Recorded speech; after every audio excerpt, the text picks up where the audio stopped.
Conexiones Nazaret, la charla empieza. Aquí se escuchan voces con mucha riqueza. De la vida hablamos, de la sociedad.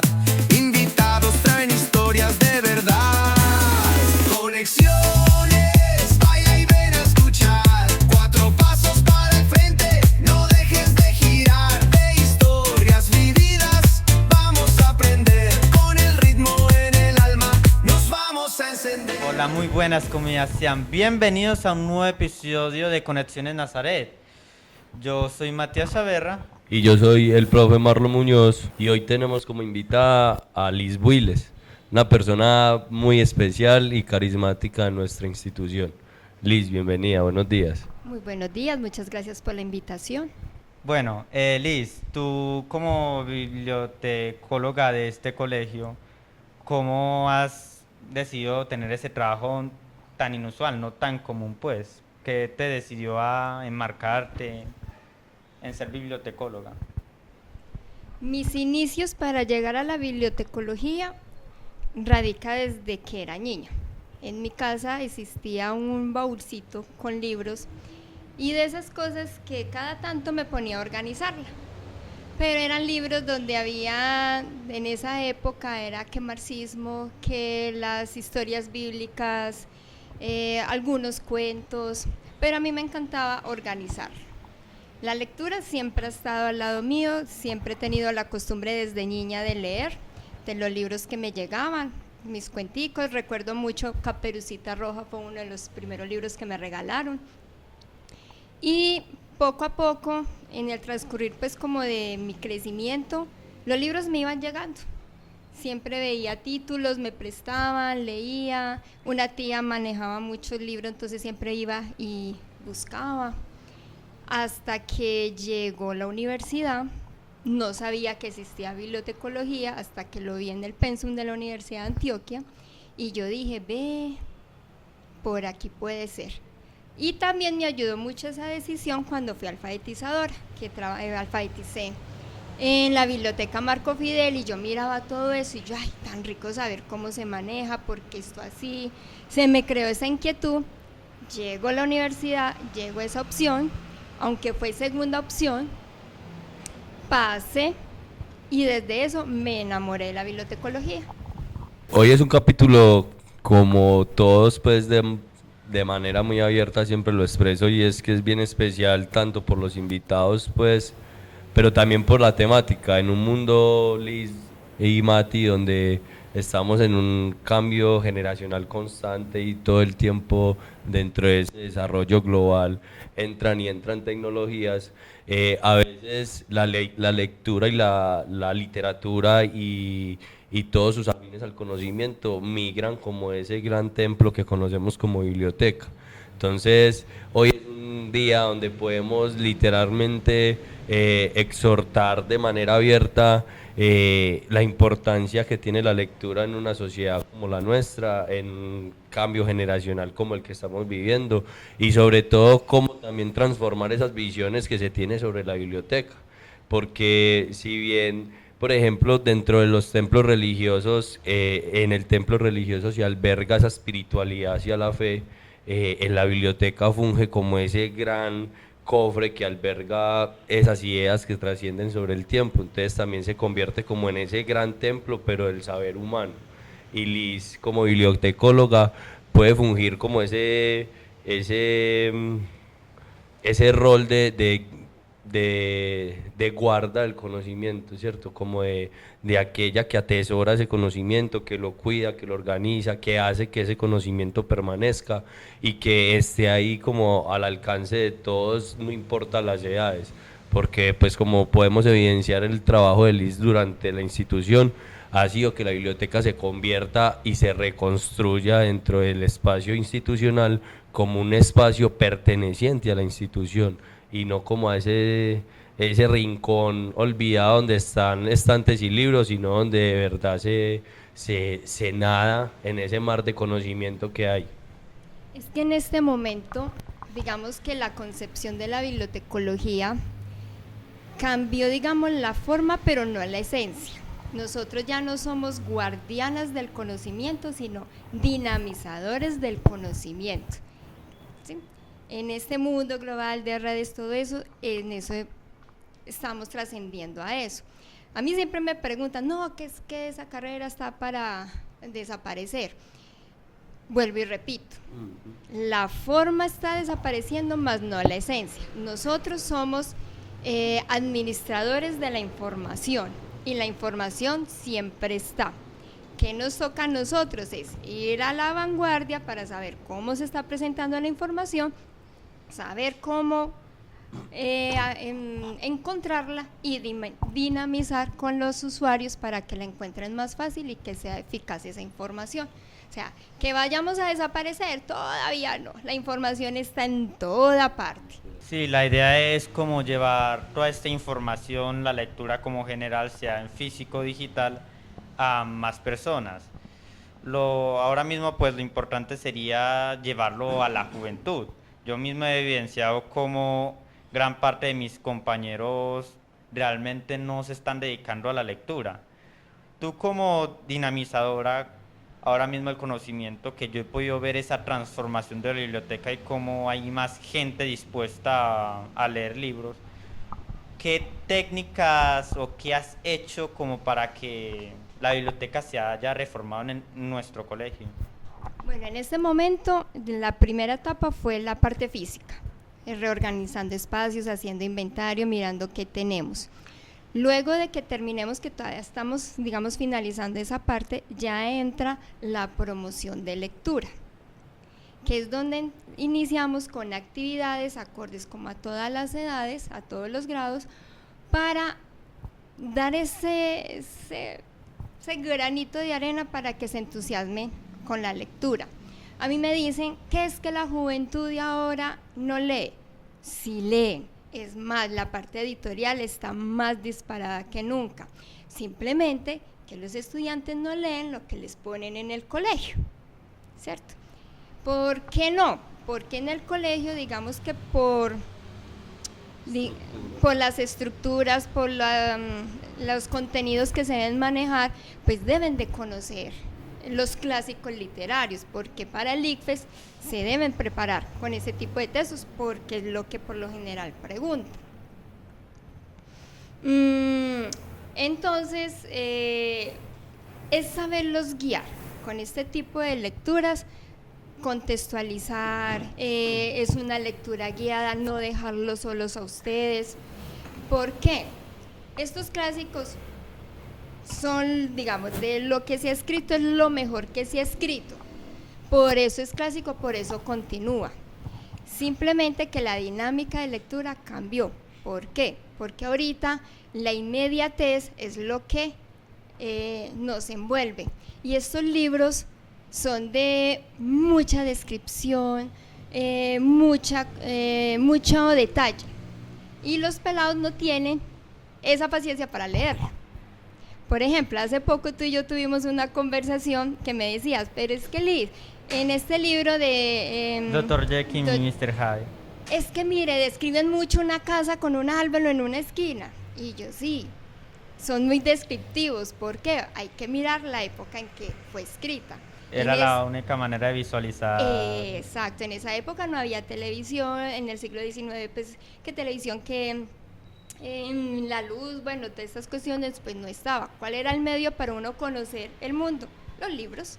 Entonces ellos tenían que ser muy descriptivos. Mira que eso es muy importante porque yo también pues he pensado de que cuando llega la globalización se sataniza también la transformación que le hace a un espacio como la biblioteca, porque vos dijiste algo ahora y una palabra para describir tu función, y es que es dinamizadora, pero yo también diría que aparte dinamizadora es democratizante, es democratizadora, porque acaso no tiene importancia, por ejemplo, el audiolibro que llega a la escuela rural, o la capacidad o el acceso que pueda tener a una biblioteca virtual una escuela rural, porque a veces llega mucho más fácil el internet a estas zonas lejanas que una biblioteca bien dotada, ¿cierto? Entonces mira que el conocimiento estaba tan centralizado que estaban solamente perteneciendo a esas poblaciones que podían acceder a una buena biblioteca.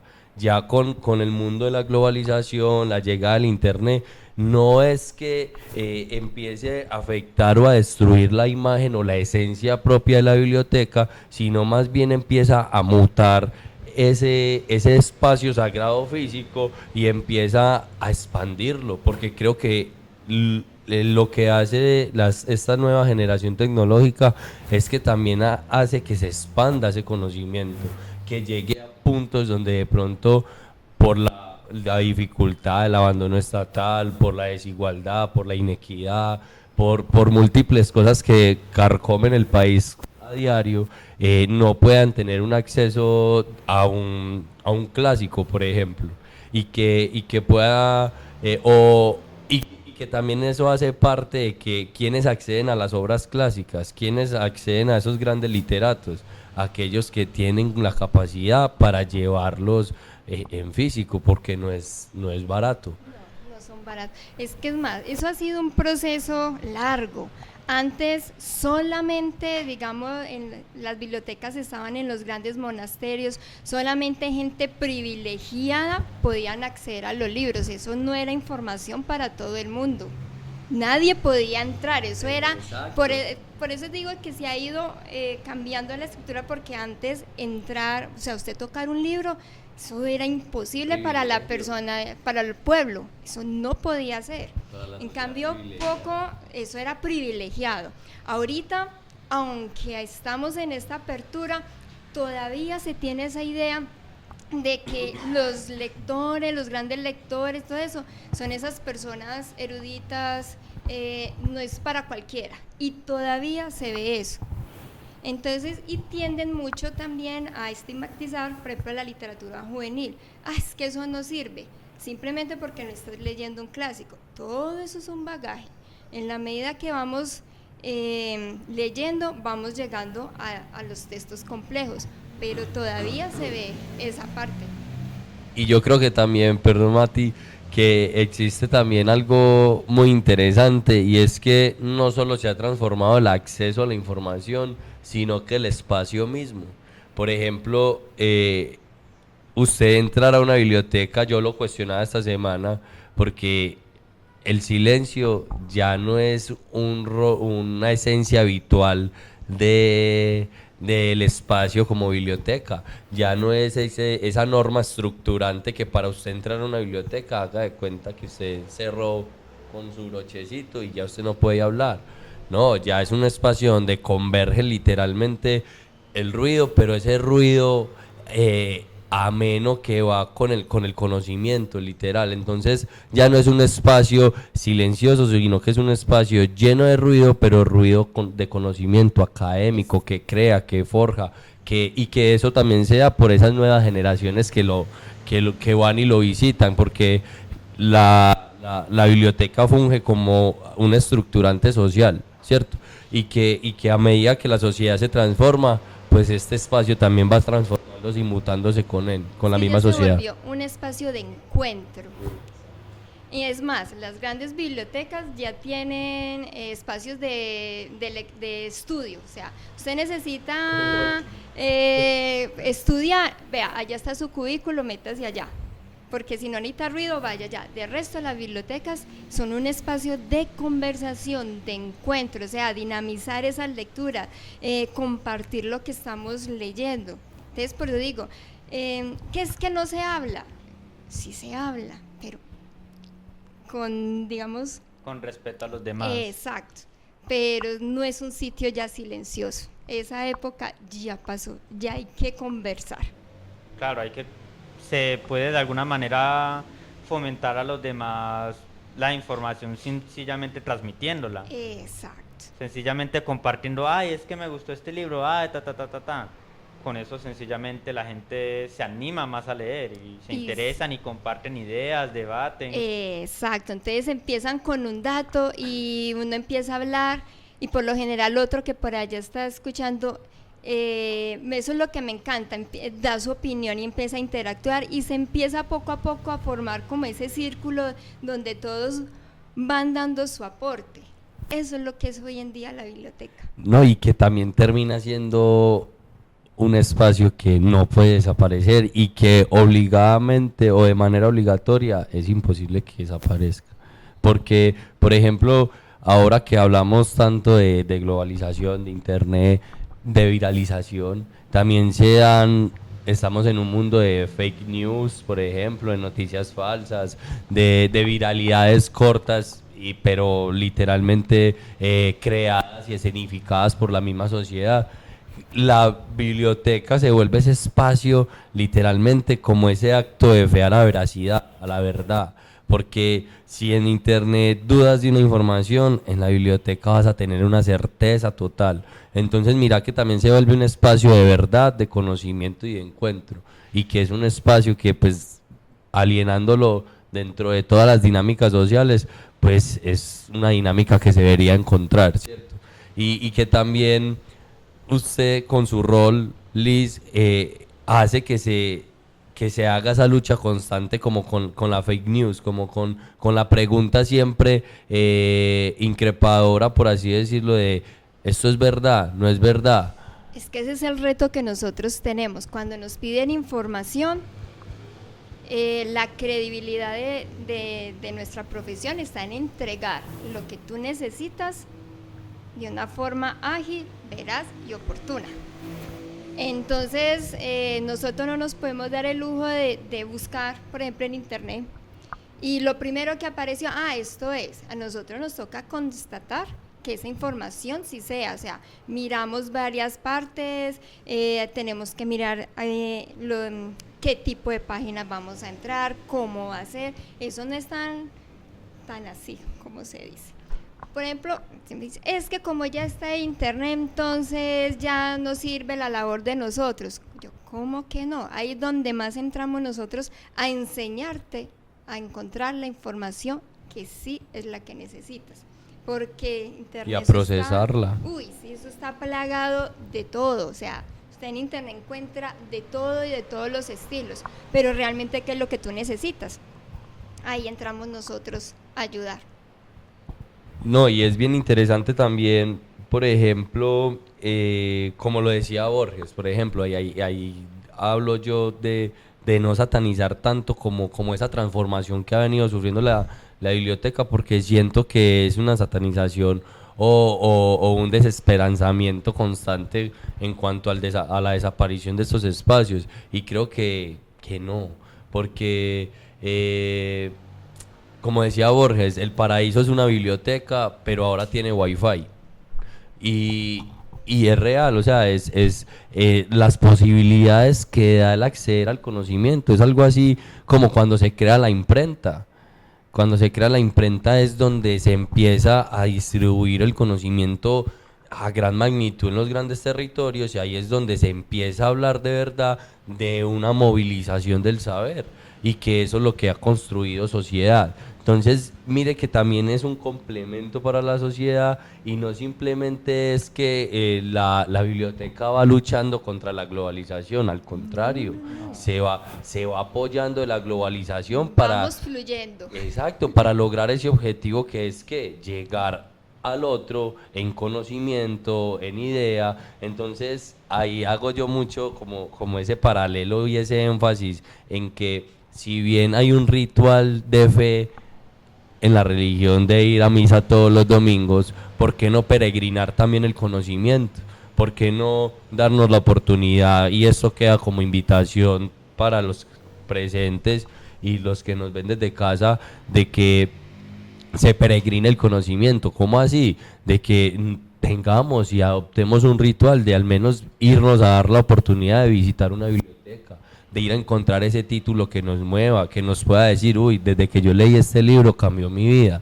Porque a partir de que nos damos esa primera impresión o esa primera oportunidad, por así decirlo, de adentrarnos dentro de un mundo tan claro como es la literatura, como es la lectura, accedemos a un mundo ilimitado de conocimiento que mejora el buen vivir, sobre todo.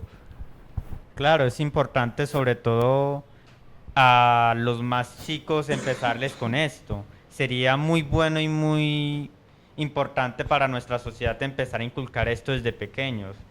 No, ¿cómo serán las mentes de esos chicuelos los cuales durante toda la vida han estado en ese proceso de aprender, en ese proceso de conocer de todas partes, sea de temas de interés? Yo creo que sobre todo esto gracias a la globalización podríamos encontrar muchísimas más mentes que aunque sea más difícil destacar, sería un avance muy importante para la humanidad que más gente tenga la oportunidad de destacar, de aprender, de hacer. Y que quede también como es pues como para ir cerrando, porque nos podríamos quedar acá un montón con esta cosa tan interesante pues que nos deja este podcast que esperamos volverte a tener por acá, Liz. Fue una conversación pues bien interesante y es ¿qué le dirías a estas nuevas generaciones o a esta generación que nos ve hoy en Conexiones Nazaret para que puedan acercarse al conocimiento y que no necesariamente siempre tiene que ser con el libro físico, porque a veces por múltiples situaciones la lectura, y tú me lo decías una vez, la lectura no siempre es lo habitual para adquirir conocimiento? Puede que a alguien le funcione mejor un podcast, que a alguien le funcione mejor un video, que alguien, y eso hace parte de todas las teorías de metacognición que también se plantean desde una escuela de Nazaret, y es como a partir de esas inteligencias múltiples tú adquieres conocimiento para la formación de vida. Entonces, ¿cuál sería la invitación para que vayamos cerrando? Y te agradecemos de antemano pues, como tu presencia en este espacio. Vea, con respecto a la lectura, yo siempre hago una comparación con los niños cuando les estoy dando inducción y me dicen, Liz, ¿podemos coger los libros de adultos? Yo les digo, todo es posible, todo acompañado de alguien se puede leer, pero hay procesos. Entonces a los chicos les digo, es como cuando tú vas a un almacén a comprar ropa y en vez de comprar la ropa que es para ti, te vas y te pones la ropa de adultos. ¿Te la puedes poner? Claro, te va a servir, no mucho. Va a llegar el momento en que te va a servir pues, la ropa. Así es con la literatura. Independientemente de la edad, hay que empezar con un bagaje lector. Empezamos con lo más básico, vamos aumentando hasta que podemos llegar a los clásicos sin tanto tormento. Entonces, la lectura es un proceso, independientemente de tu edad, inicia con lo que más te va gustando y con eso vas avanzando. Consejito, ¿no te gusta leer mucho, que estás cansado? Bueno, todas las disculpas que hay, póngase el reto de los 5 minutos. Todos los días lea 5 minutos, cronometrado. 5 minuticos, todos los días y ya. Se vuelve hábito. Y eso se vuelve un hábito. Recomendación, por favor, no lean para dormir. No le lean a los niños para que se duerman, porque cuando llegan al momento de leer, ¿qué va a pasar? Se van a dormir. Se duermen. Entonces, sí, divino, precioso ese momento, pero no en la cama. Vámonos en otro lado porque la lectura estimula, no duerme. Entonces vamos a tener muy en cuenta eso. No vamos a arrullar con lectura. En otro espacio leemos rico y ya, para la camita y descanse. Gran consejo es si van a ver que ya más adelante no se van a dormir con la lectura. Y leer. Los libros son mágicos, es lo más maravilloso que hay. Hay que leer. Bueno, comunidad, agradecerle nuevamente pues a Liz por su presencia, por el espacio, por la oportunidad. Ya sabe que sabemos que es una persona bastante ocupada. Mati, muchas gracias por el espacio, por el compromiso. Y agradecer constantemente estos espacios para que se acaben las excusas, para que nos demos cuenta que antes tenemos todo para aprender y que si no aprendemos literalmente es porque no queremos. Entonces, hasta pronto, hasta un nuevo capítulo, nos despedimos en que estén muy bien y Dios los bendiga. Hasta luego. Hasta luego.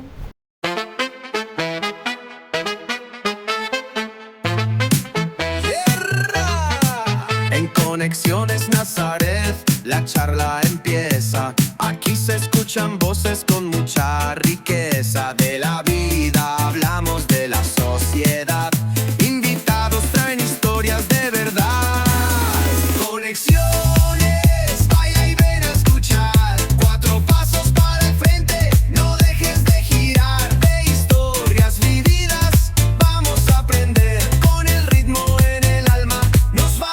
encender.